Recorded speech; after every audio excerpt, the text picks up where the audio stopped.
Assalamualaikum warahmatullahi wabarakatuh.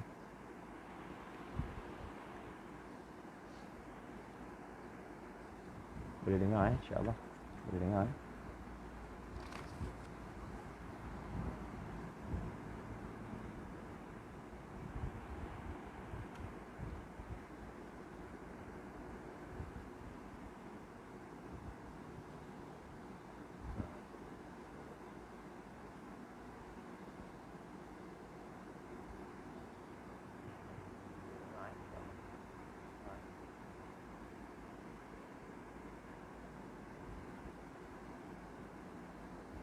InsyaAllah kita boleh mulai perlahan-lahan. Kita mulai dengan Ummul Quran Al-Fatihah. A'udzubillahi minasyaitonirrajim. Bismillahirrahmanirrahim. Alhamdulillahirabbil alamin arrahmanirrahim maliki yaumiddin. Iyyaka na'budu wa iyyaka nasta'in. Ihdinas siratal mustaqim. Siratal ladzina an'amta 'alaihim ghairil maghdubi 'alaihim waladdallin. Amin. A'udzubillahi samil 'alim minasyaitonir rajim. Bismillahirrahmanirrahim. Innal hamdalillah nahmaduhu wa nasta'inuhu wa nastahdihi wa nastaghfiruh wa na'udzu billahi min shururi anfusina wa min sayyiati a'malina may yahdihillahu fala mudilla lahu wa may yudlil fala hadiya lahu. Asyhadu an la ilaha illallah wahdahu la syarika lahu wa asyhadu anna Muhammadan 'abduhu wa rasuluh. Qala rabbi shrah li sadri wa yassir li amri wahlul 'uqdatam min lisani yafqahu qawli. Rabbi zidni ilman amma ba'd. Assalamualaikum warahmatullahi wabarakatuh.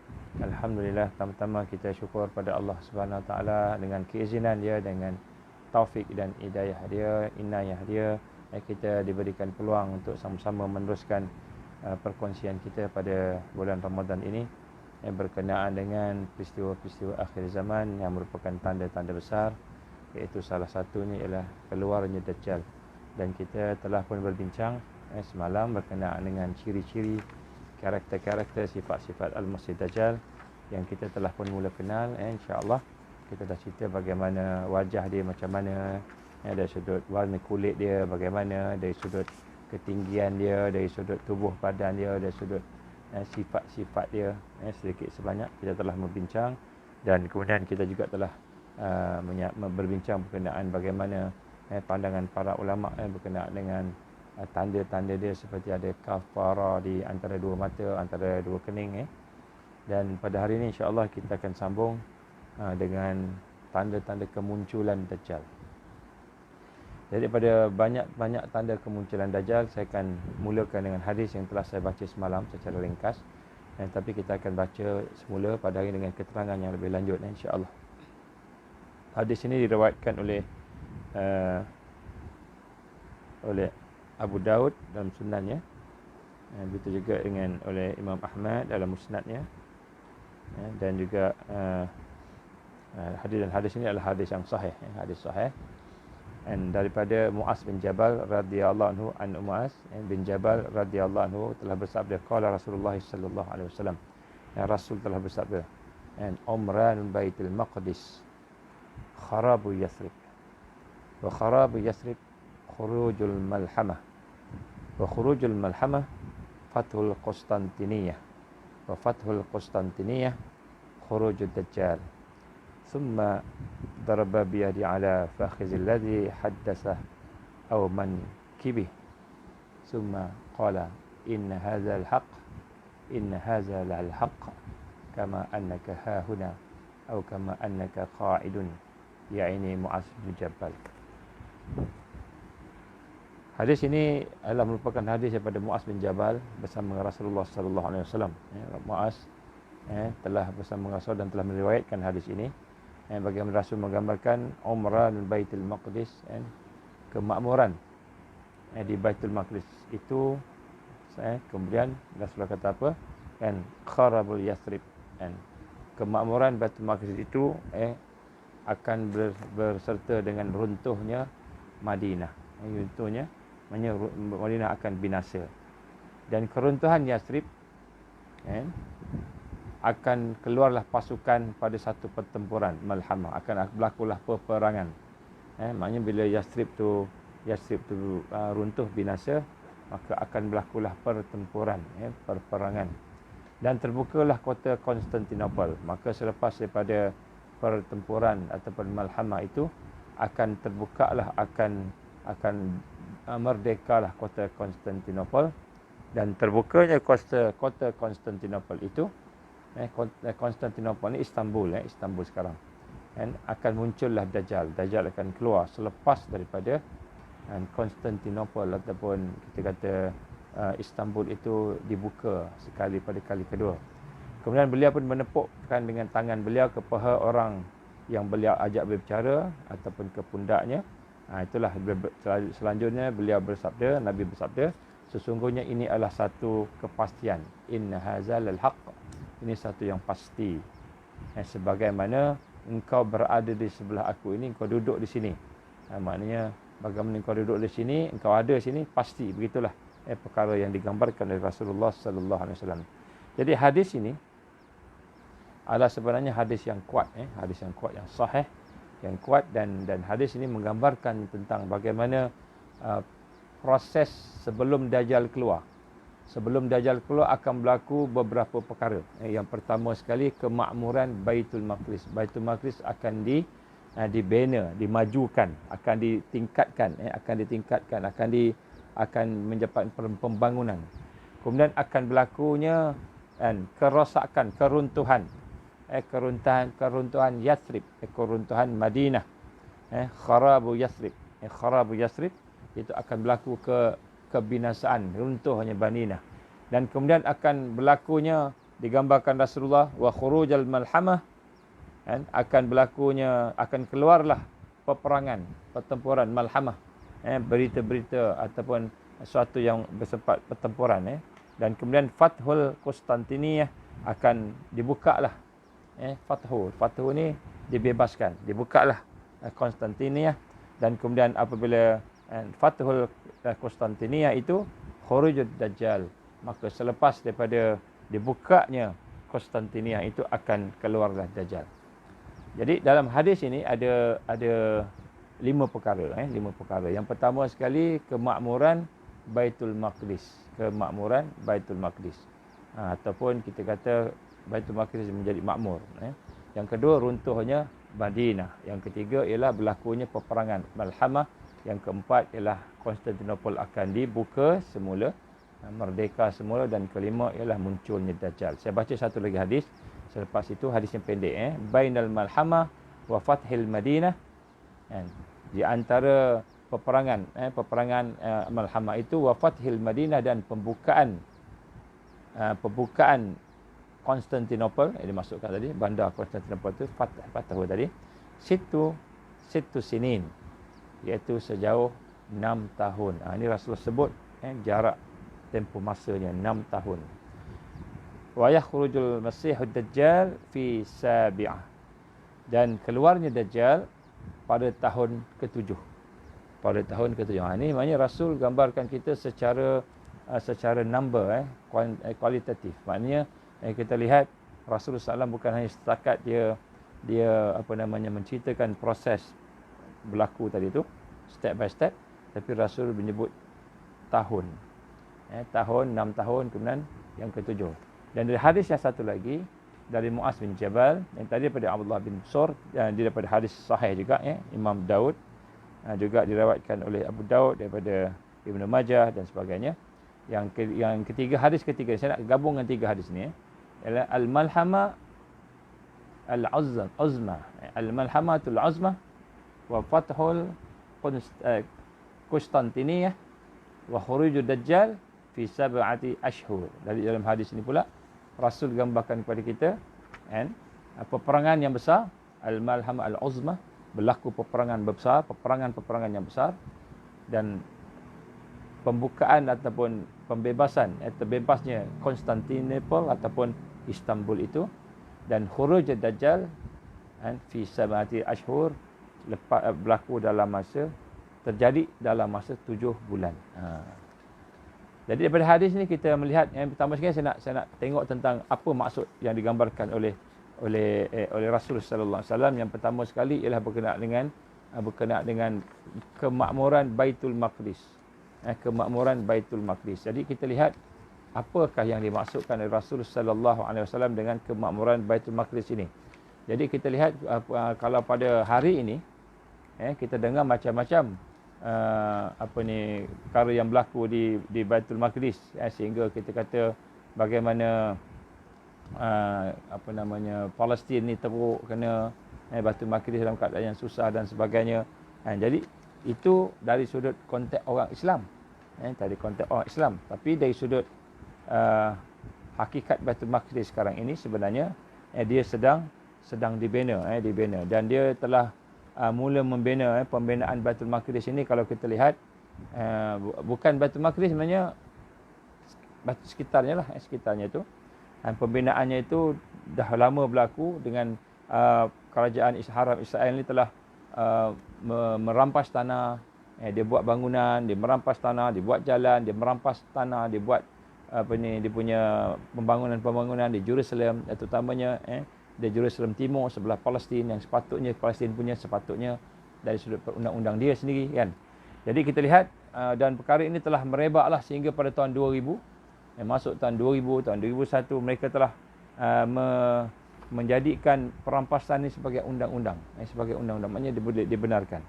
Contohnya pada tahun 2009, kerajaan Haram Israel telah merasmikan pembinaan kawasan di East Jerusalem. Di East Jerusalem ni, di kawasan yang sepatutnya tempat orang Palestin, dirampas, maka dia telah buat pembangunan perumahan, pembangunan bandar dan sebagainya. Dan pada masa itu dipersetujui oleh parlimen dia. Jadi kita lihat sebenarnya mereka telah pun bermula dari 1948, negara haram ditubuhkan, negara Haram Israel, dan kemudian lepas itu 1967 berlaku perang 6 hari, berkembang sampailah ke hari ini. Dan kita lihat pada awal lebih kurang tahun 2010, lebih kurang tahun itu, mereka telah pun mula mengambil rumah-rumah, tanah-tanah, kebun-kebun orang Palestin dengan menggunakan surat-surat palsu, title palsu yang dibenarkan oleh pihak kerajaan. Jadi kita lihat sekarang ini bagaimana Palestin sedang dalam keadaan dimakmurkan, maknanya dia telah dibangunkan. Kawasan yang dulunya padang pasir apa sebagainya dibangun. Kawasan yang dulunya kebun dibangun jadi bangunan. Jadi satu tempat yang kita kata pembangunan, kemakmuran. Jadi ini sedang berlaku sekarang. Dan kemudian runtuhnya Yathrib. Keruntuhan Yathrib, apa maksud keruntuhan Yathrib ini? Jadi para ulama kita dia membincangkan bagaimana maksud keruntuhan Yathrib ini. Macam mana kita kata Baitul Maqdis di Jerusalem semua tengah bangun, sekarang ni Madinah lagi nampak membangun dengan hotel dengan apa yang sebagainya. Jadi sebenarnya tuan-tuan dan puan, kalau kita lihat yang dimaksudkan dengan keruntuhan Yathrib ini ialah apabila berlakunya pemerintahan, tuan-tuan boleh tengok dalam Wikipedia ataupun expansion of Masjid Nabi, pembesaran Masjid Nabi, ataupun apabila kerajaan-kerajaan yang ada, contohnya kerajaan Saudi yang ada pada hari ini, atas alasan pembesaran masjid, maka dia telah meruntuhkan banyak benda. Dia telah meruntuhkan banyak benda, antaranya pada tahun 1803, 1804, 1803, 1804. Dia telah berjaya menawan Mekah dan Madinah daripada kerajaan Osmaniyah. Pada masa itu, dia berdapat tawan sekejap.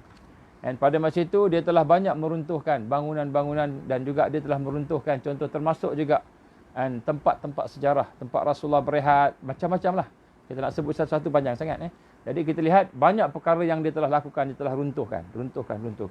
Kemudian lepas itu 1811, 1818 berlaku peperangan sekali lagi antara Saudi pada masa itu lawan dengan Osmaniyah. Saudi ini di backup oleh British, oleh Zionis. Jadi mereka lawan, mereka kalah pada masa itu, dan kemudian mereka 1924 apabila Amirul Mukminin dipecat, maknanya Osmaniyah dah jatuh habis 1924. Dah tak ada Amirul Mukminin dah. Maka pada tahun 1925 mereka masuk ke dalam sana, ke dalam Saudi, mereka merampas, dan masa itulah mereka telah merosakkan banyak benda-benda, contohnya makam-makam, tempat-tempat sejarah, dan juga termasuklah Al-Baqi', kubur Baqi'. Kubur Baqi' itu dia ratakan, dia nak pindahkan sebenarnya, termasuklah juga tempat yang dia nak pindahkanlah kubur Rasul sendiri, dia nak pindahkan atas alasan dia kata ini mana boleh kubur ada kat masjid contohnya. Tetapi oleh kerana mendapat tentangan daripada masyarakat dunia Muslim, maka dia tak jadilah. Dia nak pindahkan juga kubur Rasulullah sallallahu alaihi wasallam. Jadi kita lihat tempat-tempat sejarah, rumah-rumah dan sebagainya telah banyak diruntuhkan, dirosakkan. Kita lihat sekarang ini, malahan kita lihat bagaimana kalau contohnya di Mekah, kata yang paling besar kita nampak, contohnya kubur Khadijah pun dia kacau kan. Rumah kelahiran Rasul sallallahu alaihi wasallam dia jadikan library. Sekarang ni bukan library pun, bangunan kosong gitu aja. Begitu juga rumah ketika Rasul sallallahu alaihi wasallam menerima wahyu yang pertama, rumah bersama Khadijah dijadikan tandas. Jadi banyak lagi lah kita lihat, banyak perkara-perkara atas alasan bid'ah, atas alasan khurafat, maka mereka telah menghancurkan, merosakkan. Itu di Mekah, di Madinah pun sama juga. Jadi sebab itulah kita lihat pada tahun 2010 bertambah lagi pada ketika zaman King Abdullah. Zaman King Abdullah 2010. Kita tengok tahun 2010 lebih kurang di Palestin. Tahun 2000 awal 2000, 2009, 2010 mereka dah mula melegalkan mengesahkan perampasan rumah secara undang-undang. Maknanya dia buat undang-undang boleh rampas. Dan kita tengok pada masa yang sama, tahun yang sama kurang lebih berlaku di Mekah, di Madinah. Kita melihat atas alasan untuk membesarkan masjid-masjid dan sebagainya, mereka telah menggambarkan untuk nak membesarkannya dengan perjanjian-perjanjian untuk membina dipanggil luxury development, ke pembangunan yang mewah. Maknanya hotel-hotel, kondo, shopping center, spas, tempat-tempat komersial, Ini di bawah King Abdullah. Jadi tanah suci yang sepatutnya diamanahkan untuk menjadi tempat ibadah, tempat untuk orang Islam itu menuju kepada Allah, bersatu, meningkatkan lagi penyatuannya, kasih sayangnya, mesyuarat, perbincangan supaya macam mana nak bantu umat Islam di tempat lain yang teranyanya. Contohnya satu dunia Islam kumpul masa haji, bincang macam mana nak tolong Myanmar contohnya, macam mana nak tolong Palestin contohnya. Jadi sepatutnya satu tempat yang akan menjadi penyatuan umat, menjadi tempat umat yang berkumpul, ulama dan umarak berbincang, telah bertukar menjadi shopping center, telah bertukar menjadi commercial land, tempat untuk berbeli belah, berniaga, lalai dan sebagainya. Disebut juga luxury development. Jadi di sini kita lihat bagaimana perjanjian dengan orang-orang luar bukan Islam, yang nampak Islam yang jaga, tapi dia punya investor dia telah masuk capitalist investment. Capitalist investment banyak masuk. Kurang lebih pada tahun 2010 dijangka USD 13 bilion untuk nak develop. Disebut develop, tapi sebenarnya nak meruntuhkan apa yang. Jadi para ulama menggambarkan, sebahagian yang mengkaji kata, maksud keruntuhan Yathrib ini ialah apabila tanah haram yang sepatutnya itu menjadi tempat untuk membina Islam, kemakmuran Islam, penyatuan Islam, menjadi suatu tempat yang kita kata ibadah yang sebenarnya, hakikat, tolong menolong dan sebagainya, telah bertukar menjadi commercial land, telah bertukar menjadi luxury development, pembangunan mewah, pembangunan mewah, yang mana ia sebenarnya adalah merupakan meruntuhkan hakikat bandar Yathrib, Madinah, dan juga hakikat Mekah yang merupakan tanah suci, tanah haram, tanah suci yang sepatutnya menjadi sumber kepada peningkatan mukmin seluruh dunia. Dan inilah digambarkan bahawa bila Rasul sallallahu alaihi wasallam menggambarkan runtuhnya Yathrib, runtuhnya Madinah sebagaimana yang sepatutnya Madinah yang berlaku pada zaman Rasulullah sallallahu alaihi wasallam. Pusat kebangkitan Islam, pusat pemerintahan Islam. Pusat yang membina manusia dalam dakwahnya, dalam tarbiyahnya, dalam jihadnya. Ini telah habis. Malahan sekarang ni kalau kita buat perjumpaan-perjumpaan di dalam masjid, bincang-bincang ramai-ramai, 5 orang, 10 orang bincang pun tak boleh, tak dibenarkan. Tak percaya tuan-tuan buatlah. 5 orang, 10 orang duduk dalam Masjid Madinah, Masjid Nabi tu, duduk buat macam circle itu, macam study circle, cuba bincang. Sehari ada orang datang. Tuan-tuan, inilah digambarkan kemakmuran di Baitul Maqdis dan keruntuhan di Yathrib. Rasul sallallahu alaihi wasallam gambarkan. Dan selepas daripada itu, Rasul sallallahu alaihi wasallam menggambarkan tentang akan berlakunya malhamah, peperangan. Akan berlakunya peperangan. Jadi kalau kita tengok, cuba kita define sikit malhamah. Apa maksud malhamah? Ini dari sudut kajian. Dari sudut kajian. Dari sudut hadis kita akan baca kemudian. Bila kita bincang tentang Al-Mahdi semua, kita akan baca Malhamah ni. Tapi dari sudut kajian, sebab kita nak bincang, kita nak cuba connectkan, nak cuba hubungkan antara keruntuhan Yathrib dengan pembangunan, kemakmuran di Baitul Maqdis. Kita nak cuba gabungkan dia. Mana keadaan yang berlaku pada Baitul Maqdis dan pada Madinah sekarang ini contohnya. Maka sekarang juga kita melihat telah berlaku banyak pertembungan. Jadi Al-Malhamah Al-Kubra ni banyak orang mendefinisikannya.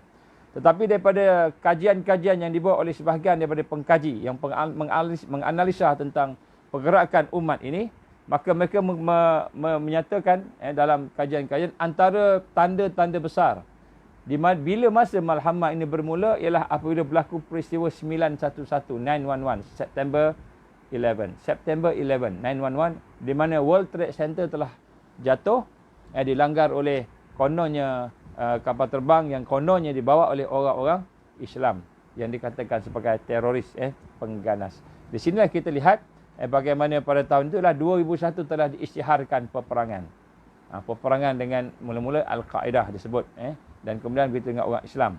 Dan kita lihat itu adalah satu peristiwa yang menyebabkan pengisytiharan perang kepada pengganas seluruh dunia. Tapi yang mereka maksudkan pengganas itu sebenarnya orang Islam yang mereka maksudkan. Begitu juga telah berlaku satu peristiwa pada tahun Disember 2010 sehinggalah sekarang. Tetapi secara resminya disebut 2010 sampai 2012. Iaitu peristiwa Arab Spring. Kalau kita masih ingat lagi Arab Spring yang mana bermula daripada Tunisia, Libya, Egypt, Yaman, Syria, Bahrain dan sebagainya. Yang menyebabkan daripada situlah berebaknya peperangan sehingga terjadi kebangkitan yang berada di Syria sekarang masih tak habis. Masih lagi ada perang walaupun kita tak dengar sangat. Dan begitu juga yang berlaku di Yaman sampai sekarang masih lagi. Jadi sinilah kita lihat daripada dua peristiwa besar ini yang rentetannya membawa kepada peperangan.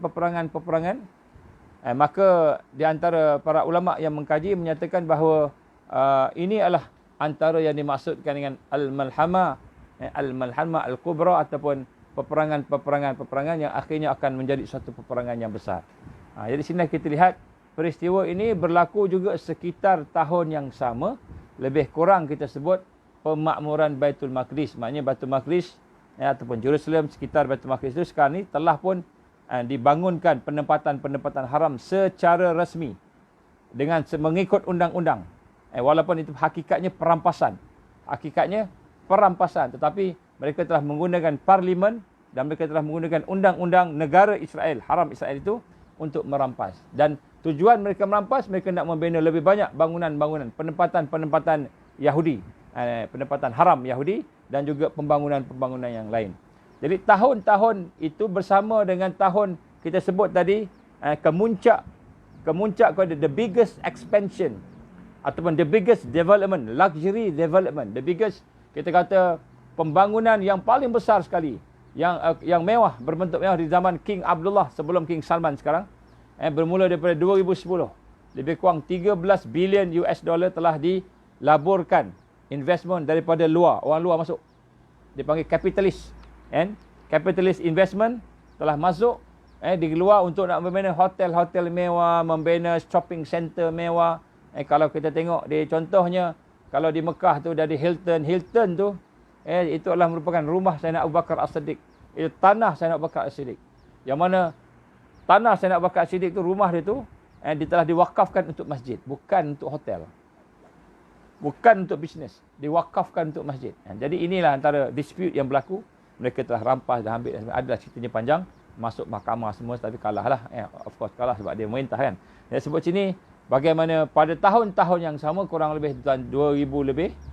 Berlaku juga 2010 sebut tadi, berlaku juga keruntuhan Madinah. Dan runtuh Madinah bukan Madinah tak ada apa, padang jarak padang tu kukuh. Tetapi dimaksud sini adalah keruntuhan bandar Madinah sebagaimana yang sepatutnya dia berlaku. Maknanya yang ada sekarang ni ialah hotel-hotel mewah, yang ada sini shopping center mewah, yang ada tempat orang lalai daripada sembahyang, lalai daripada sebagainya, yang digambarkan sebagai luxury development yang sebenarnya menguntungkan kapitalis. menguntungkan kafir. Walaupun itu sebenarnya tanah haram, tanah yang disucikan, yang sepatutnya orang bukan Islam tak boleh masuk. Tetapi hari ini orang bukan Islam tak boleh masuk. Tetapi dia punya barang dia punya budaya dia punya semua ada dalam tu. Baik. Wallahu alam. Jadi pada masa itu jugalah kita lihat berlakunya pertembungan peperangan tadi yang bermula daripada 2001 akibat daripada berlakunya World Trade Center yang telah dikatakan diruntuhkan oleh orang Islam, sehinggalah kepada Arab Spring pada tahun 2011. Dan kemudian selepas itu Rasul SAW mengaitkan menghubungkan pula selepas daripada malhamah itu akan berlaku pembukaan Konstantinopel, Istanbul. Jadi apa yang kita nak maksudkan dengan pembukaan kota Konstantinopel? Kita tengok yang pertama sekali pada tahun 1453 Masihi, 5 April 1453 Masihi, kita telah mendengar Sultan Muhammad Al-Fatih telah membuka kota Konstantinopel. Pada masa itu dia telah mengepung kota Konstantinopel selama 53 hari. Sebab dia menyahut hadis Rasul sallallahu alaihi wasallam yang menyatakan orang yang boleh membebaskan kota Konstantinopel daripada musuh Islam tadi, salib pada masa itu, ialah tentera yang terbaik, pemimpin yang terbaik yang digambarkan Rasul sallallahu alaihi wasallam. Maka dia telah mengumpulkan, dia mengikut apa yang telah disebut Rasul sallallahu alaihi wasallam tu, dia mengumpulkan, akhirnya dia telah berjaya mengambil kota Konstantinopel, membebaskan daripada Kristian salib pada masa itu pada tahun 1453, bermula kepungannya pada 5 April dan pada 29 Mei 1453 telah berjaya dibuka. Itu adalah pembukaan kota Konstantinopel yang pertama. Dan kemudian apa maksud Rasul SAW kota Konstantinopel dibuka lagi? Maknanya dibuka lagi. Jadi dimaksudkan sini ialah kalau kita tengok apa maksud tu kan, dia dah Islam dah. Jadi apabila berlaku peperangan dunia yang pertama dan apabila berlaku perjanjian Lausanne pada tahun 1922 bermula, 1923 dia buat satu perhimpunan, kemudian 1923 dia sign, dan kemudian 1924 dia implement. Apabila telah berlakunya perjanjian Lausanne ini, maka pada tahun 1923, 29 bulan 10 yang telah ditandatangan oleh Mustafa Kemal Atatürk, dan daripada tanda tangan tersebut menunjukkan bahawa kerajaan Osmaniyah telah habis, tak ada dah. Dan kemudian pada 1924 khalifah dipecat. Khalifah dipecat. Jadi maknanya kota Konstantinopel telah jatuh semula kepada kufar. Disebut sekular. Kita panggil sekular. Sekular ni maknanya memisahkan agama dengan kehidupan moden. Jadi digambarkan sebenarnya hakikatnya apabila jatuhnya Osmaniyah, maka pada ketika itu sebenarnya jatuhlah jadi digambarkan dengan kota Konstantinopel.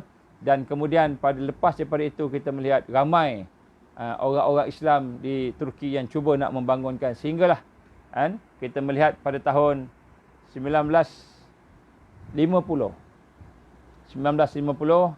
seorang yang bernama Adnan Menderes yang telah menubuhkan sebuah parti namanya Demokrat Parti, pengasasnya 1946, dia telah menubuhkan satu parti. Dan kemudian pada tahun 1950 berlaku satu pilihan raya, dan pilihan raya itu dia telah berkempen masa pilihan raya itu. Apa kempen dia? Kempennya ialah dia akan tukar azan daripada bahasa Turki kepada bahasa Arab. Dia akan legalkan. Maksudnya sebelum tu daripada zaman Mustafa Kemal Atatürk azan dalam bahasa Turki, diharamkan bahasa Arab, tak dibenarkan. Jadi di kempen dia kata buat azan dalam bahasa Arab semula, patah balik. Maka Allah izin menang kempen dia tu. Itu je kempen dia, senang. Tapi orang Islam di situ dah muak dengan tu, agaknya dia menang. Dan dia sendiri sebenarnya, Adnan Menderes ini ialah seorang yang terkenal dengan kebaikan. Dia pun orang kaya, terkenal dengan kebaikan. Banyak harta, aset yang diwarisi. Dia telah jual dengan harga yang murah atau kepada shareholder supaya mereka semua ada aset, ada harta. Jadi orang memang terkenal dengan orang baik. Dan dia pun kempen pun nak bawa kepada sesuatu yang kebaikan. Dan salah satu ialah dia melegalkan supaya azan dilaungkan dalam bahasa Arab, kan. Jadi Allah izin dia menang 1950, 1960, menjadi lebih kurang 10 tahun menjadi Perdana Menteri yang ke-9, Prime Minister yang ke-9 Turki. Tetapi akhirnya telah dirampas kuasa oleh tentera. Pada tahun 1960 itu dia digantung, dia dibunuh. Jadi kita lihat Turki sebenarnya atau Istanbul sebenarnya belum stabil. Akhirnya berlakulah pergerakan Erbakan sebagainya. Saya tak nak masuklah semua tu. Saya nak sebut yang sekarang ni. Sebab kita nak tengok yang sekarang. Maka sekarang ni Recep Tayyip Erdogan yang merupakan orang yang mewarisi perjuangan dia, mewarisi perjuangan para ulama tu. Di belakangnya dia ada dia punya kumpulan, dia punya jamaah Islam dia punya kita kata jamaah lah. Dan kita lihat dia telah mengasaskan, setelah parti Islam sebelum itu diharamkan, dia telah mengasaskan parti yang baru disebut Justice and Development Party, AK Party. AK Party, AK Party. Jadi di sini dilihat dia telah mengasaskan pada tahun 2001, nampak Dia mengasaskan parti itu tahun 2001. Sama dengan tarikh tahun di mana peristiwa 9/11 berlaku. Sama juga dengan tahun lebih kurang peristiwa besar yang berlaku di Palestin. Jadi kalau kita tengok tarikh ni dekat-dekat sama je. Macam mana perkembangan berlaku ni dekat-dekat sama. Dan kemudian kita melihat daripada 2001 dia mengasaskan parti dia tu, Justice and Development Party. Pada tahun 2002 dia menang. Setahun tak sampai, setahun lah kata, dia menang. Dan kemudian tahun 2003 dia telah dilantik menjadi Prime Minister. Telah dilantik jadi Prime Minister 2003, 2007 sampailah pada tahun 2014. Pada tahun 2014, 2011 parti dia menang. Sampailah 2011, kemudian pada tahun 2014 dia dah tak boleh bertanding, ikut undang-undang sebagainya, tak lebih daripada 2 term, maka dia pun tukar kepada presiden. Pada 2014 dia tukar jadi presiden. Siapa Recep Tayyip Erdogan ni? Dia seorang yang soleh, yang baik, yang kita nampak walaupun politiknya tu orang kata macam sekular, dia bukan politik yang nak menegakkan Islam sebagainya, tetapi hakikatnya dia nak tegakkan Islam. Dan dia mempunyai Islamist political background. Erbakan sebelum ini yang merupakan seorang yang Islamis, merupakan guru dia, tapi nampak macam bergaduh. Politik di Turki ni terlalu banyak tricky. Sebab apa? Dia punya tipu daya tu besar. Contoh, saya bagi satu contoh tuan-tuan. Di Turki ni, setelah kejatuhan Osmaniyah, mereka telah merangka macam-macam supaya Islam tak akan naik di Turki. Kerana mereka tahu hadis tentang Konstantinopel akan dibuka kali kedua. Maka mereka telah mengikat Turki ni kepada dua. Yang pertama, dari sudut eksekutif, power, iaitu parlimen. Satu lagi, tentera. Tentera dia letakkan bersama Israel. Tentera sekutunya Israel. Maksudnya tentera ni mesti dilatih oleh Israel. Mesti dilatih oleh Yahudi lah. Zionis. Kemudian parlimen mesti sekular. Wajib sekular. Apabila parlimen nampak macam nak jadi Islam sikit je, tentera boleh ambil alih. Tentera boleh ambil alih. Ini antara penyusunan. Tak nak bagi orang Turki ni bangkit. Tak nak bagi Konstantinopel, Istanbul ni naik kali kedua. Mereka tahu hadis ni tuan-tuan.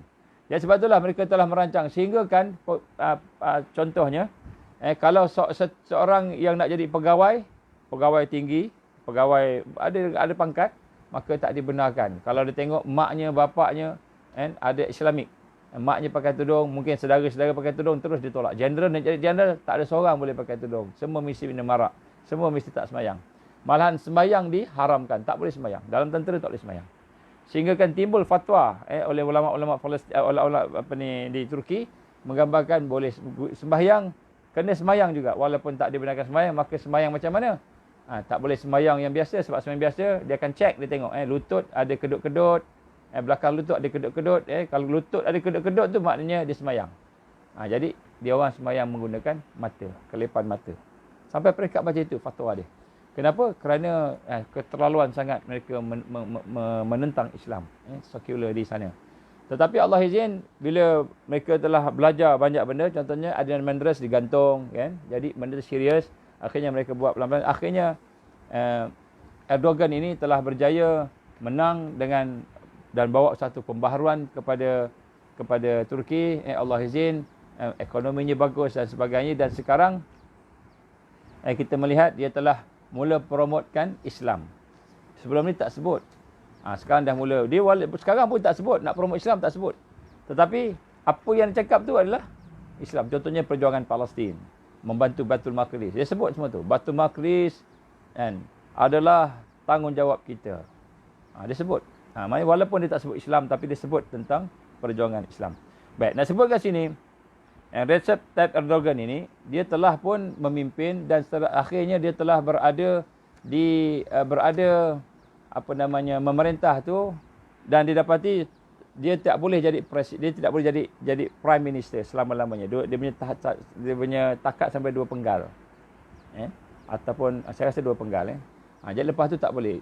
Yang penggal yang ketiga tu dia menjadi presiden. Pertama kali dia jadi presiden dan dia telah mengubah banyak undang-undang, akta-akta yang ada, sehingga sekarang ini dari sudut kuasa, dia mempunyai kuasa ke atas parlimen dan dia mempunyai kuasa ke atas tentera. Tentera di bawah dia. Dia dah buat macam-macam lah strategik dia. Kalau nak bincang strategik ni panjang lah. Nak sebut kat sini. Saya nak sebut sini, apa signifikan Erdogan ini? Maka ulama-ulama mengkaji, melihat menengok apa yang berlaku sekarang. Dia melihat bahawa dia menuju ke arah Islam. Menuju ke arah Islam. Walaupun orang kata dia ni sekular juga apa sebagainya, dia tidak ada cakap pasal Islam, tapi dia bawa nilai-nilai Islam banyak. Isteri dia pakai tudung contohnya. Dia dah mula membenarkan pakaian bertudung di universiti, di pejabat-pejabat kerajaan, di dalam mahkamah. Benda-benda ni Islam dah mula boleh keluar sebagai suatu suara. Jadi kita lihat di sinilah digambarkan kemungkinan inilah yang dimaksudkan oleh Rasulullah sallallahu alaihi wasallam, Konstantinopel telah kembali kepada Islam kali kedua. Wallahu a'lam. Ini adalah pandangan. Jadi apabila digambarkan itu, maka bagaimana kita baca dalam hadis tadi, Rasul menggambarkan bebasnya Konstantinopel dengan berlakunya peperangan Malhamah, bainal Malhamah wa fathil Madinah, bainal Malhamah, di antara kota Konstantinopel dibebaskan dengan Malhamah peperangan itu, Rasul katakan 7 tahun, 6 tahun. 6 tahun. 6 tahun. Jadi kemudian tahun yang ke-7 Dajjal keluar. Tahun yang ke-7 Dajjal keluar. Dan hadis yang satu lagi pula menyatakan tadi, Dajjal akan keluar terjadi dalam masa 7 bulan. Selepas ataupun terbebasnya Konstantinopel, Dajjal keluar dalam masa 7 bulan. Baik. Jadi ulama-ulama dia menggabungkan dua hadis ini. Dua-dua hadis sahih. Dua-dua hadis sahih. Jadi kita lihat dua-dua ni hadis sahih dan dua-dua ni dia ada kaitannya. Maka ulama-ulama menggambarkan di sini, kita nak sebut sini kajian-kajian yang ada. Bagaimana menggambarkan kepada kita bahawa Dajjal Malhamah dengan Konstantinopel 6 tahun. Ini Rasulullah sebut. Rasulullah sebut. Bukan saya sebut, Rasulullah sebut. Kemudian daripada Konstantinopel bebas, sampai Dajjal keluar, lebih kurang 7 bulan. 7 bulan. Ini yang digambarkan oleh Rasulullah sallallahu alaihi wasallam dalam dua hadis sahih. Dua hadis sahih. Baik. Jadi macam mana kita nak cuba hubungkan? Saya nak cuba bawa kita berfikir. Ini cuma satu assumption, satu assumption yang sekiranya benar berlaku, maka kita terlalu dekat dengan keluarnya Al-Masih Dajjal. Terlalu dekat. Baik, saya bagi contoh. Jadi yang pertama sekali kita cuba define apa maksud Malhamah. Yang mana satu Malhamah? Sebab Malhamah ni ulama menggambarkan dia adalah peperangan. Banyak peperangan. Jadi peperangan mana yang paling dekat yang digambarkan hadis ini? Ini yang kita nak tengok dari sudut kajian. Maka ulama-ulama mengkaji berdasarkan apa yang kita lihat. Contohnya, kita melihat permulaan yang digambarkan, permulaan serangan ke atas umat Islam secara rasmi besar-besaran 2001. World Trade Center. Kemudian berlakunya kebangkitan 2011. 2011 iaitu kebangkitan Arab Spring. Dan sampai sekarang menyebabkan Syria masih berperang. Jadi apabila kita melihat akan hal ini saya tengok. Saya tengok sendiri. Tarikh ini saya tengok. Saya cuba tengok. Saya cuba gabungkan. Maka yang paling logik sekali, ialah apabila kita melihat peperangan yang berkaitan dengan Konstantinopel. Jadi peperangan ada banyak, tapi peperangan mana yang berkaitan dengan Konstantinopel ni? Yang ada kaitan dengan Turki. Bila ada kaitan dengan Turki, maknanya kemungkinan peperangan itulah yang Rasulullah masukkan 6 tahun tadi. Maka apabila saya melihat tarikh-tarikh ataupun tahun-tahun yang ada, maka kita melihat yang pertama sekali pada tahun 2016. Dua peristiwa besar berlaku. 2016. Ketika itu, Erdogan telah pun mengisytiharkan ataupun telah pun dilantik menjadi presiden. Dia dilantik jadi presiden pada tahun 2014. Jadi apabila dia dilantik jadi presiden, maka ketika itu kuasa dia besar. Kuasanya besar sebab dia boleh pegang parlimen dan dia boleh pegang tentera. Jadi ini merupakan ancaman kepada Israel, Amerika, Zionis dan sekutunya. Ini 2014. Maka berlakulah satu peristiwa yang sebagaimana yang kita tahu, iaitu kudeta yang cuba dilakukan oleh Zionis ke atas Erdogan pada tahun 2016. Jadi pada tahun 2016, bermula daripada 15 Julai 2016, berlaku satu kudeta yang digambarkan oleh Erdogan sebagai Gulen Movement daripada Amerika. Gulen ni adalah merupakan orang yang minat Islam juga, tetapi dia duduk bersama dengan Amerika, businessman. Maka telah berlaku satu kudeta besar-besaran di mana sasarannya ialah Presiden Erdogan yang nak dibunuh pada 15 dan 16 hari bulan Julai. 15 dan 16 hari bulan Julai tahun 2016. Ini satu peperangan.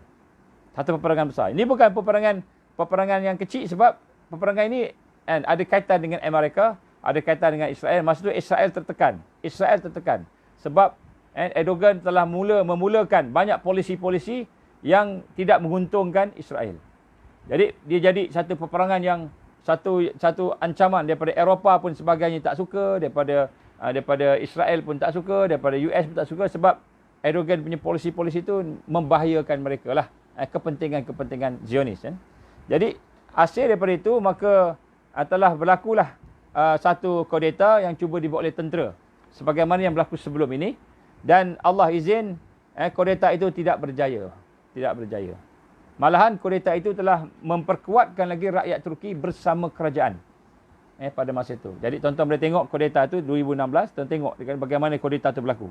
Sampai kereta tank, kapal terbang, radio station, TV station semua dikawal. Tapi bagaimana dia boleh, Allah izin dia boleh bangkit balik. Menangis dia. Setelah dia menang, dia tidak dibunuh, diselamatkan, Allah izin. Kemudian dia menangis. Dia mengucap kepada rakyat, dia kata sesungguhnya, dia kata apa yang berlaku inilah dengan izin Allah. Maksudnya kalau Allah tidak menolong memang kita semua habis. Maksudnya Allah susun kita menang.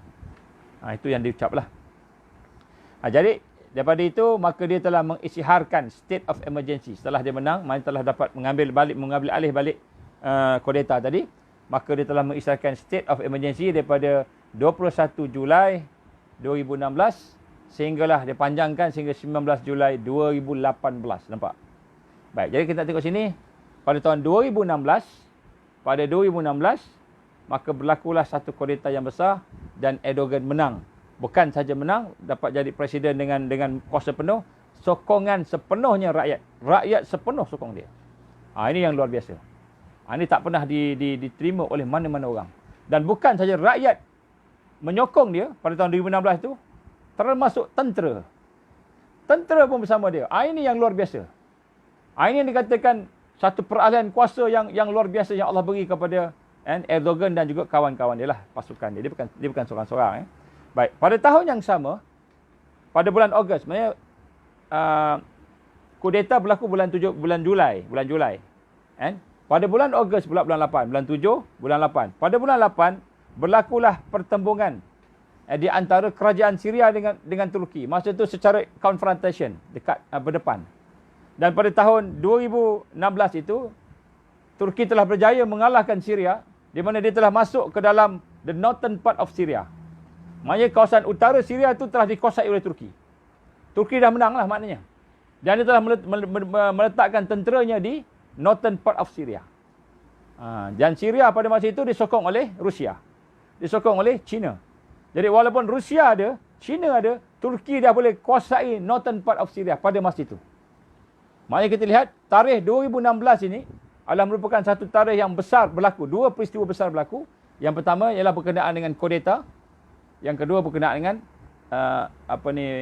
Erdogan berjaya menguasai northern part of Syria pada masa itu, dan akhirnya kemudian dia berundur baliklah, dia bagi balik ke Syria. Yang sebut kat sini maknanya peristiwa peperangan, malhama yang digambarkan. Adakah ini tahun malhamanya? Maka sekiranya inilah tahun yang digambarkan sebagai tahun peperangan malhama tadi, maka 2016 kata Rasul tambah 6 tahun. 6 tahun 2022. 2022 akan berlaku, Turki akan menguasai sepenuhnya, dan kemudian lebih kurang 7 bulan atau setahun. Di tahun yang ke-7 akan keluar Dajjal. Ini digambarkan daripada peristiwa ini. Tapi pada masa yang sama, saya nak sebut dengan tuan-tuan sini, pada masa yang sama, sebenarnya Turki diikat. Turki diikat dengan perjanjian Lausanne. Kenapa saya cerita pasal Turki, tuan-tuan? Sebab Turki ni adalah intipati kepada keluarnya Dajjal dalam hadis ni. Jadi saya nak cuba bagi kita bayangan yang jelas situasi yang sekarang ini di Turki, di Istanbul. Bila kita faham yang ini, kita akan nampak di mana kedudukan hadis ini. Jadi kita lihat bagaimana daripada 1922, 1923 itu, maka Turki telah terikat dengan perjanjian Lausanne, the Treaty of Lausanne. Perjanjian damai, the Treaty of Peace signed by Turkey. Ini dia punya nama dia. The Treaty of Peace signed by Turkey di tempat namanya Lausanne, di Lausanne. Jadi sinilah disebut Treaty of Lausanne. Jadi di sini telah ditanda tangan pada tahun 1923, dan tuan-tuan yang saya nak sebut kat sini 29 bulan 10 tanda tangan tanda tangannya. Tak maaf, bukan 12 10 Dia ditandatangan ni pada 29 bulan 10 Saya nak dapat katalah 29 betul 29 10 ni ditandatangan ni. Maka 100 tahun. Ini kebiasaan perjanjian. 100 tahun maka perjanjian tu habis. Apa maksud perjanjian ni? Perjanjian ni disebut peace untuk menjamin keamanan dunia. Maka sebenarnya dia nak memisahkan, sebab perjanjian inilah yang telah memisahkan Turki, Republik Turki sekarang dengan Osmania. Jadi, bilakah perjanjian ini akan habis? Maka perjanjian ini akan habis digambarkan pada 24 hari bulan Julai. Sebab perjanjian ini telah disign pada 24 Julai 1923. Implemented 6 Ogos 1924. Implemented. Kan? Dan dia akan habis 100 tahun, iaitu 24 Julai 2024. Baik. Maka 2024, Turki akan ada kuasa penuh. Kalau ikut perjanjian ni lah. Maksudnya kalau ikut 100 tahun perjanjian. Ini tuan-tuan, ini penting. Turki akan bebas 100% daripada kongkongan negara-negara yang mengongkong dia dengan sebab perjanjian ni. Apa kongkongan? Contoh, Turki tidak boleh melaksanakan kerja-kerja penggalian pencarian minyak di Laut Hitam, di laut Marmara dan sebagainya. Yang merupakan laut yang penting di Eropah. Jadi kalau dulu Konstantinopel ni dipegang laut. Laut ni lah yang merupakan pintu masuk, pintu keluar semua kapal yang nak pergi ke Eropah. Dan di sinilah kita lihat di situ ada banyak minyak, ada banyak gas. Di Black Sea, Laut Hitam, contohnya di Marmara Sea dan sebagainya. Dan Turki, sekiranya perjanjian ini tamat 100 tahun, tahun 2024, Turki ada kuasa penuh ke atas laut. Perjalanan laut di sebelah selatan Eropah dikuasai sepenuhnya oleh Turki. Ini nombor 1. Nombor 2, sekiranya Turki bebas daripada ini, maka Turki ini dia adalah merupakan satu negara yang maju dan ke depan dalam industri ketenteraan. Industri ketenteraan, dia ada senjata di sendiri. Dia ada kereta tank di sendiri. Dia punya teknologi di sendiri. Dia tak bergantung dengan mereka. Tak bergantung dengan Rusia. Tak bergantung dengan mana-mana. Dia ada sendiri. Malahan tentera Turki dalam NATO. Tentera Turki dalam NATO ialah kedua terbesar selepas Amerika. Maknanya kuat. Tentera dia kuat. Dan dia bukan sahaja independen daripada sudut tentera dengan advance teknologi dia. Dia juga boleh mengeluarkan senjata dia sendiri yang boleh menakutkan negara-negara lain dari sudut kekuatan tentera. Dan pada masa itu sekiranya dia nak, dia boleh keluar daripada NATO. Dia tak perlukan NATO. Sebab dia dah menguasai. Dan dia tak perlukan EU, European Union. Dia boleh keluar. Kan? Kemudian apabila kita melihat dengan kekuatan ini dan dengan galian, dengan minyak, gas dan kuasa menguasai laut tadi, maka digambarkan oleh para pengkaji, dia akan menjadi lebih cepat. Kan? Kemajuan dia, pembangunan lebih cepat, industrialization dia lebih cepat daripada Jepun. Setelah jatuhnya Jepun dengan bom dan atom sebelum ni. Jepun kan naik cepat. Dia akan jadi lebih cepat lagi. Sehingga akan menyebabkan dia menjadi sebuah negara yang independen dan menjadi sebuah negara yang tak perlukan NATO, tak perlukan European Union. Ini yang ditakuti oleh Zionis. Dan kemudian sekiranya berlaku perang. Sekiranya berlaku perang. Kenapa saya sebut sekiranya berlaku perang? Kerana dunia tidak akan bagi Turki bebas seperti ini. Dia tak akan bagi. Confirm dia tak akan bagi. Maknanya Amerika, Zionis, and Rusia, semua tidak akan bagi Turki bebas macam gini. Maka sekiranya berlaku perang, katalah perang, sama ada perang tentera ataupun perang politik, diplomatik macam itu, Cold War ataupun war yang sebenar, maka pada ketika itu kita lihat Turki, dia boleh survive. Dia boleh survive. Kalaupun sekiranya dunia sanction dia, macam Iran kena sanction. Sanction ni apa? Kena boycott lah, kita kata. Kena boycott. Jadi walaupun dia diboycott oleh Amerika, oleh Eropah sebagainya, dia tidak risau sebab dia boleh survive. Turki, kekuatan negara dia sekarang, dia boleh survive. Dia boleh hidup dengan baik tanpa perniagaan dengan mereka. Kan? Maknanya kalau mereka sanction, katalah Amerika sanction, tidak ada makanan boleh masuk, tidak ada pakaian boleh masuk, ataupun perkara-perkara keperluan asas survival, kehidupan tak boleh masuk, maka Turki tidak akan kebuluran. Kekuatan dia. Turki tidak akan kebuluran. Tidak akan ada kesan pada. Ini kajian daripada analisa. Orang-orang yang menganalisa tentang kedudukan Turki, sekiranya mereka berjaya mendapat kebebasan daripada perjanjian Lausanne pada tahun 2024. Dan Turki sebenarnya kerana dia kata apa? Kerana the enemy needs Turki. Negara-negara lain termasuk Amerika memerlukan Turki. Termasuk Israel memerlukan Turki. Turki tak memerlukan siapa-siapa. Tuan-tuan, suasana ni menakutkan kepada orang-orang Zionis. Ni nampak bagaimana Allah susun. Kekuatan Islam tu dah mula naik dah.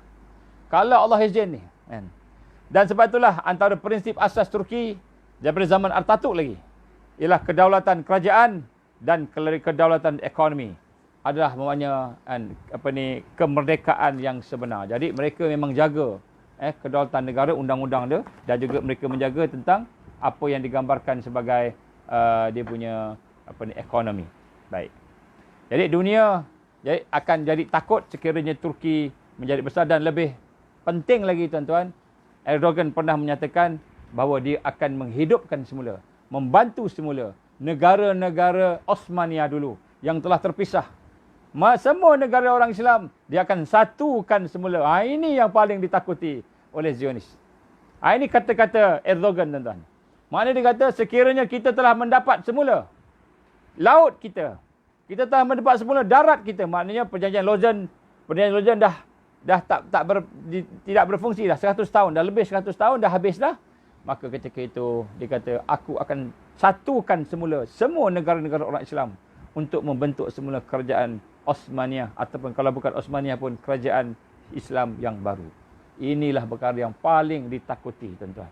Maka apabila dia mengata begitu, maka sudah tentu dunia tidak akan benarkan untuk perjanjian Lausanne itu habis pada tahun 2024.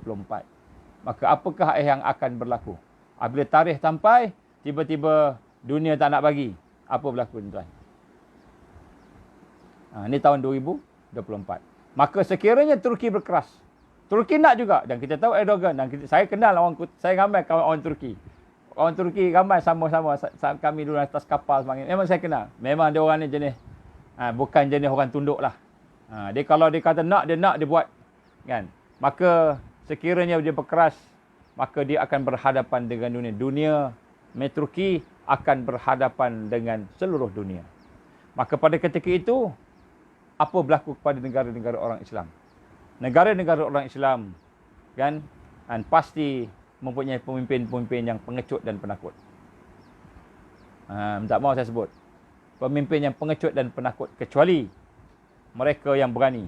Sebab tu saya suka bila dengar contohnya TMJ Johor ni, dia ada darah tentera, dia ada komando, kekuatan komando. Saya harap dia jadi orang yang beranilah untuk bersama dengan Turki.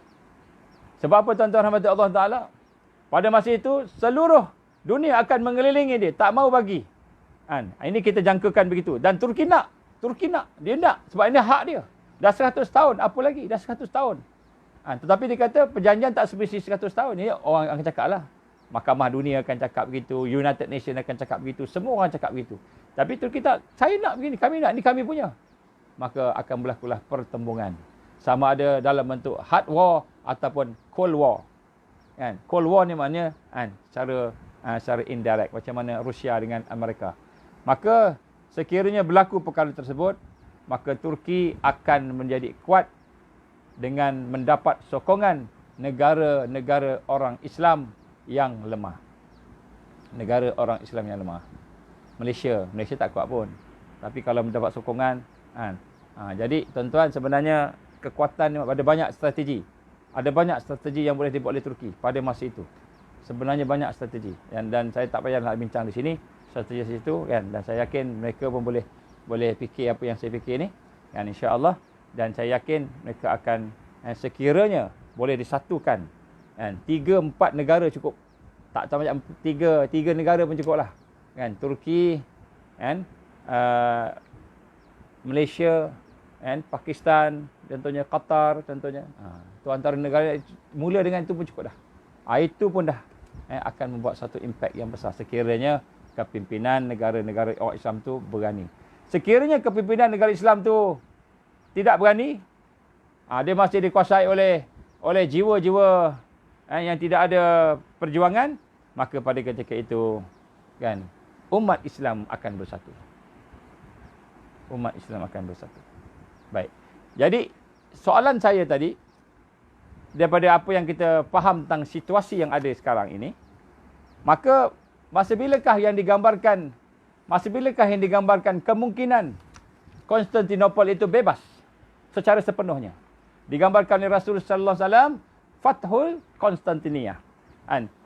Konstantinopel atau Istanbul akan bebas. Kali kedua bebas. Masa bila bebas? Maka di sinilah kita tengok ada beberapa tahun yang saya nak sebut di sini. Sebab kita bukan nak tengok pasal politik Turki, kita nak tengok pasal Dajjal ni. Kita patah balik kepada tajuk. Nak tengok Dajjal. Politik itu saya nak cerita senario yang berlaku sekarang. Baik. Jadi Turki, contohnya di Turki sendiri, Erdogan dia mula mendapat kebebasan untuk memimpin Turki. Dia kontrol Turki sampai sekarang. Pada tahun 2018.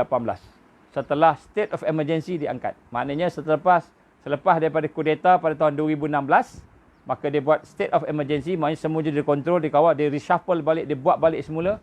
Dia rearrange semua, general dia, ketua polis dia, apa semua dia rearrange semua sekali. Maknanya pada tahun 2018 dia ada full control. Maknanya pengaruh Islam ada full control dalam kepimpinan Turki. 2018.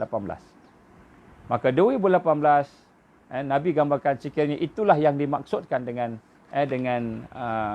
pembebasan Turki. Dia boleh buat apa dia nak. Maka 6 tahun 2018, 19, 20, 21, 22, 23, 24. Maka 2024, 6 tahun.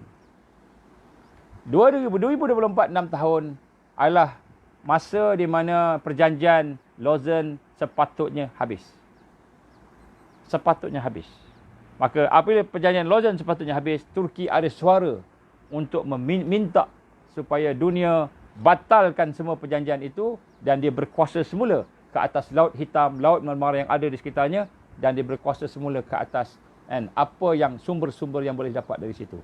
Dan sekiranya dia dapat sumber-sumber itu dengan penguasaan yang total, maka dia menguasai laut, maka pada ketika itu dia mendapat kebebasan yang total. Dan dalam masa 7 bulan, kurang lebih setahun, kali Rasulullah ni tahun yang ke-7, keluarlah Dajjal. Saya tak nak cakap dia keluar tahun bila, macam mana. Saya cuma cakap senario tadi. Senario. Jadi mungkin tahun 2018. Mungkin juga tahun 2022, 24 ni baru dapat kuasa penuh. Jadi 6 tahun ke sana ke depan pula lagi kan. Jadi kita tak tahu. Kita tak tahu. Ini cuma saya sebut sini daripada kajian yang kita buat ni, sekiranya yang dimaksudkan oleh Rasulullah SAW ni pembebasan penuh itu setelah dia pegang penuh kuasa dia, tapi sekarang ni pun belum penuh kuasa lagi. Masih lagi ada kita kata ikatan, tapi dia kontrol lah, dia presiden, dia kontrol. Kan? Dia dah mula buat semua dari 2018. Sekiranya itulah tarikhnya, maka 6 tahun selepas 2018, iaitu 2024. 2024 Allah izin pula sekiranya perjanjian itu lepas, maknanya dia dapat menghapuskan perjanjian Lausanne 2024, maka ketika itulah Turki akan membina semula empire Islam. Ini perancangan Erdogan.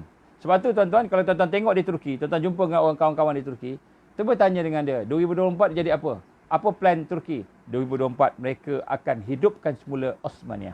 Osmania bukan keluarga Osmania tu. Dia akan hidupkan semula kerajaan Islam. 2024 itu perancangan Erdogan. Sebab dan dia akan bermula macam mana? Dia akan bermula dengan menyatukan, membantu dan menyatukan negara-negara orang Islam yang ada di seluruh dunia ni supaya buat satu jaringan baru, networking baru, grup baru. Dia panggil G apa, tak tahulah dia nak panggil G apa, tapi maknanya grup baru.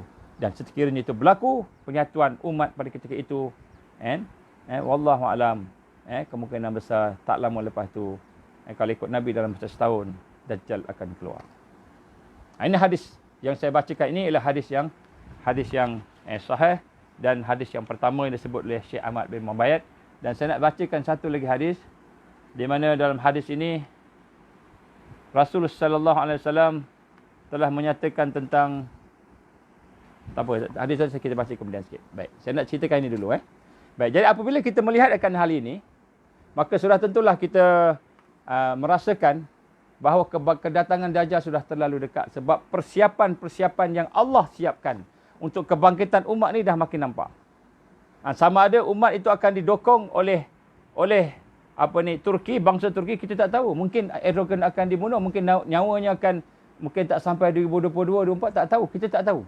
Ini semua perancangan Allah. Wa makaru wa makarallah. Allah yang sebenarnya perancang yang hebat. Kita tak tahu.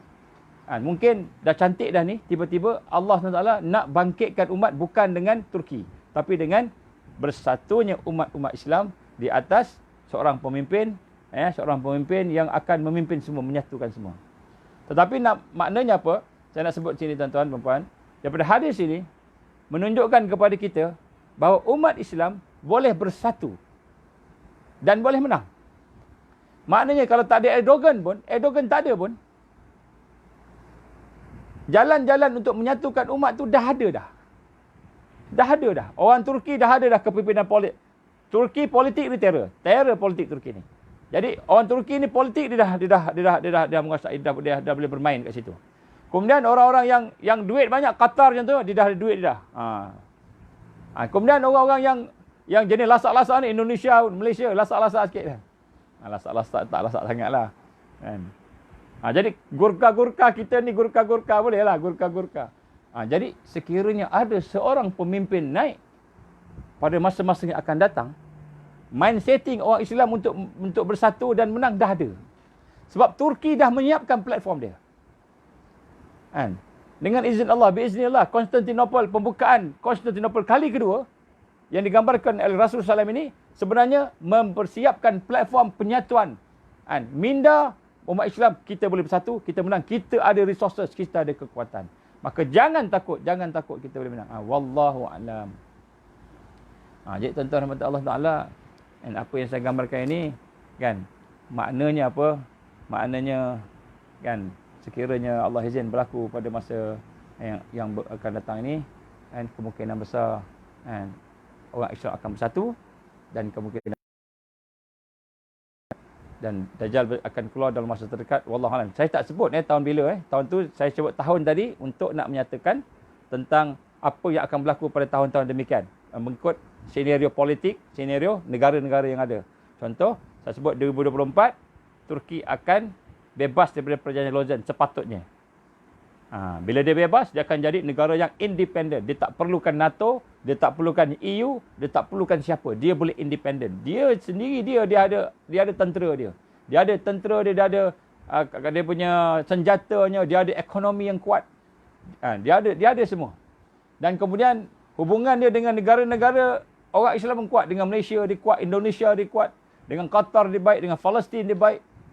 Dengan negara Islam pun dia baik. Maknanya jalan-jalan untuk mempersatukan umat tu telah dirintis oleh Turki.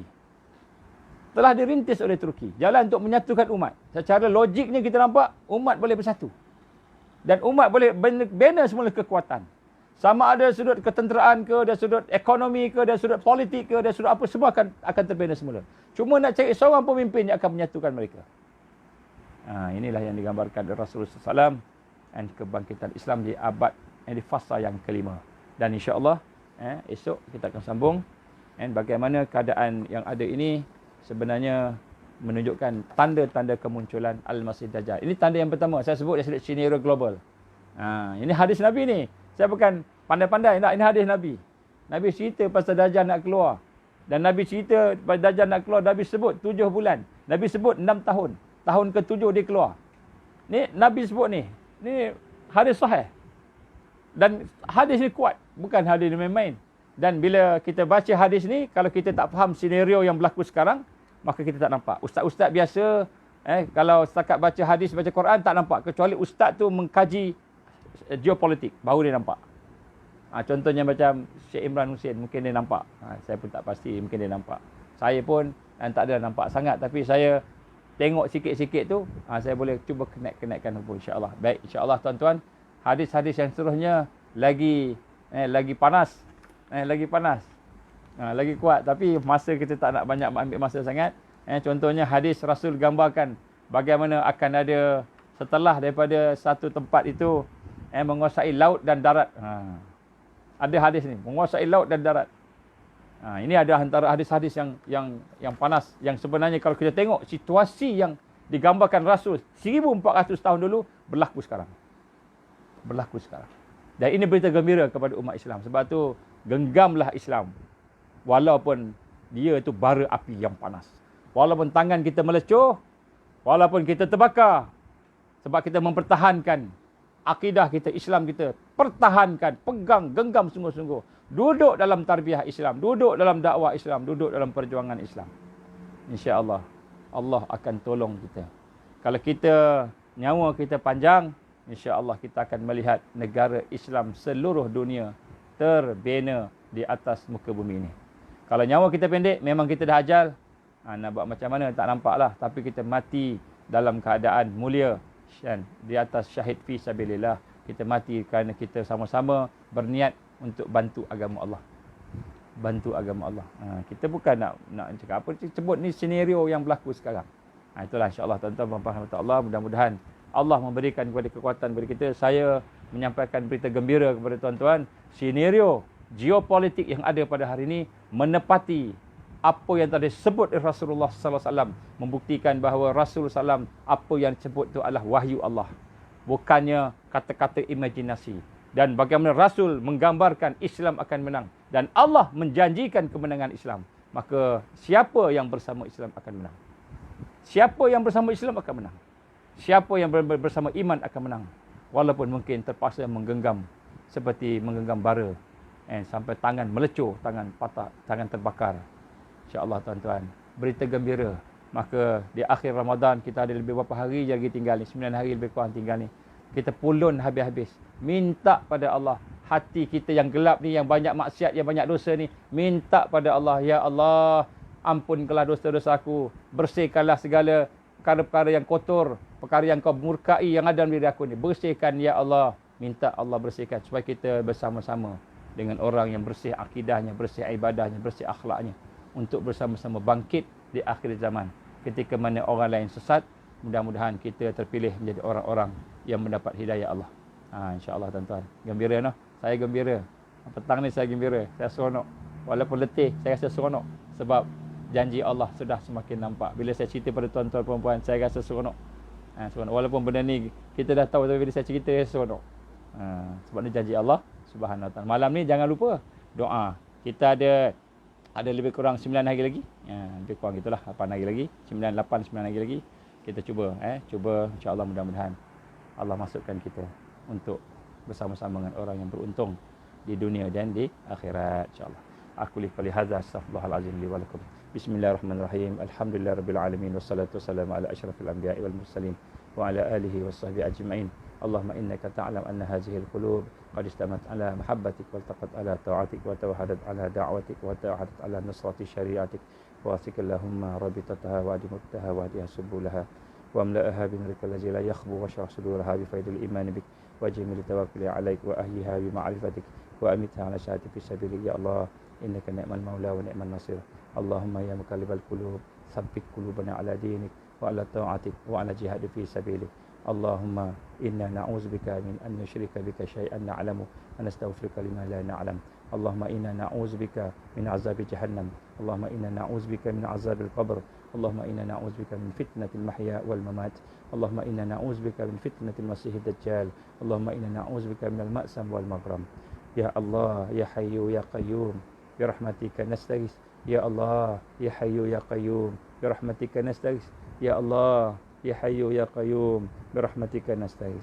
Allahumma ja'alna minal mu'minina haqqan. Allahumma ja'alna minal muttaqina haqqan. Allahumma ja'alna minal muhsinina haqqan. Allahumma ja'alna minal muqarrabin. Allahumma ja'alna minal wasilin. Allahumma ja'alna minal arifin. Allahumma ja'alna minal muhibbin. Allahumma ja'alna minal mukhlisin. Allahumma ja'alna minasy syakirin. Allahumma ja'alna minas sabirin. Allahumma ja'alna minas siddiqin wasyuhada'i was salihin. Allahumma ja'alna minal mahdiyin. Rabbana atmim lana nurana waghfir lana innaka ala kulli syai'in qadir. Rabbana atmim lana nurana waghfir lana innaka ala kulli syai'in qadir. Rabbana atmim lana nurana waghfir lana innaka ala kulli syai'in qadir. Rabbana hab lana min azwajina wa dhurriyyatina qurrata a'yun waj'alna lil muttaqina imaman. Rabbana la tuzigh qulubana ba'da idh hadaytana wa hab lana min ladunka rahmah innaka antal wahhab. Allahumma inna nas'aluka ridhaka wal jannatul firdaus. Allahumma inna nas'aluka ridhaka wal jannatul firdaus wa na'udzubika min sakhatika wan nar. Allahumma innaka 'afuwun karimun tuhibbul 'afwa fa'fu 'anna wa 'an walidina wal muslimin wal muslimat bi rahmatika ya arhamar rahimin. Rabbana atina fid dunya hasanah wa fil akhirati hasanah wa qina 'adzaban nar. Rabbana taqabbal du'ana innaka antas samiul 'alim wa tub 'alaina ya Allah innaka antat tawwabur rahim. Wa sallallahu ala sayyidina Muhammad wa ala alihi wa sahbihi wa baraka wa sallam. Subhana rabbika rabbil 'izzati 'amma yasifun. Wassalamun ala mursalin walhamdulillahi rabbil alamin. Subhanakallahumma wa bihamdika asyhadu an la ilaha illa anta astaghfiruka wa atubu ilaik. Bismillahirrahmanirrahim. Wal 'asr innal insana lafi khusr illa alladzina amanu wa 'amilus solihat wa tawasaw bil haqqi wa tawasaw bis sabr. Insyaallah jumpa malam ni pukul 10 bagi yang ada kelapangan. Wabillahi taufik wal hidayah. Assalamualaikum warahmatullahi wabarakatuh.